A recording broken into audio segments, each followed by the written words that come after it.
4 years ago, we hit a record with one mission: to tell the stories of the Eastern Cape.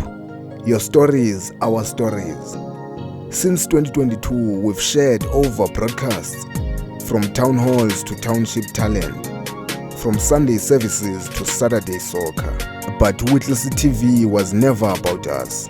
It's about you, the mothers, the makers, the dreamers who let us into your world. To our team, our partners, and every single viewer who tuned in, shared, and believed. Enkosi, thank you. Siyabulela. Cheers to the next chapter.